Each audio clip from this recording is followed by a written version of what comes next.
Opening हुआ है, कैसा लग रहा है आपको यहाँ पे? बहुत बढ़िया लग रहल बा। हमार भाई ओम प्रकाश भाई आज यहाँ इस छोटे से जगह में इतना बड़ा अच्छा स्टूडियो इन्होंने बनाया।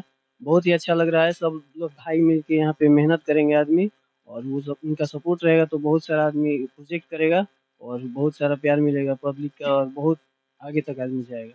अभी बोल रहे हैं कि होली का तैयारी हम लोग करा रहे हैं इसी से। हाँ, होली का तैयारी चल रहा है। अभी सरस्वती पूजा भी आ गया है तो सब उस पर भी काम चल रहा है। सब लोग धीरे-धीरे सब लोग काम कर रहा है।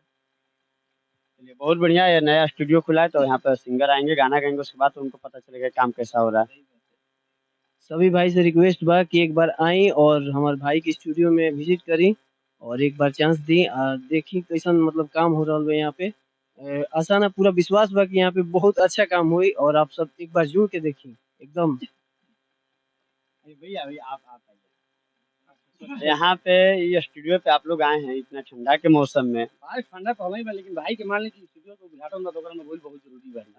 ठंडा कतनो होके आ सबसे पहले राउत चैनल के जोन बा कहां बा जंगल में। हाँ हाँ एकरा के धन्यवाद देवल चाहतनी कि अपना बहुमूल्य समय निकाल के रउआ ई ठंडा में एजा पहुंच गनी। सबसे बड़ी बात वहाँ उनका लगाव जो है अरे बीच हाँ, लाया है। अरे लगाव तो कहीं लेके जा सकत है। और हिट वॉइस बढ़ुए हमारे ओम प्रकाश भाई के, तो बस हम ये कैमरा तो मैन से जाएंगे, यही स्टूडियो है, वो हाँ, दिखा रहे दिखाओ हैं लो, कि इस दिखाओ नाम लो। से स्टूडियो है और ये विक्रमगंज में है और कल से काम चालू है। एकदम एकदम। अब जे भी देखत रुए तो विक्रमगंज के जे भी इर्द गिर्द में कलाकार बढ़ुए इच्छुक कलाकार बा, जे गावल चाहता, ओकरा से भी हमारा अनुरोध बा कि आई और ओम प्रकाश प्रेमी भाई के स्टूडियो में एक बार सेवा का मौका जरूर दी, और खास करके आपके न्यूज के भी।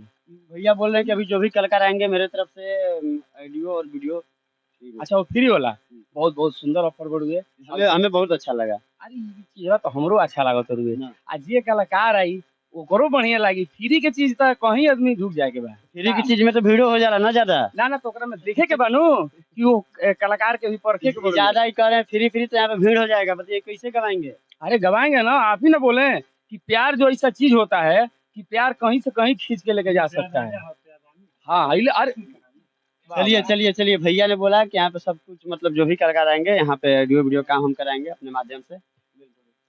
और स्टूडियो के बढ़ावा देवल जाओ, क्या कि विक्रमगंज में खुलल बड़ुए। यहाँ के पहले पे शायद बनारस में भी रहे, तो बनारस से अपन दूसर का ब्रांच यहाँ के डलले बनी विक्रमगंज में। तो विक्रमगंज में भगवान माँ कामनी के अथी रही दुआ की चलत रहो एकदम असही।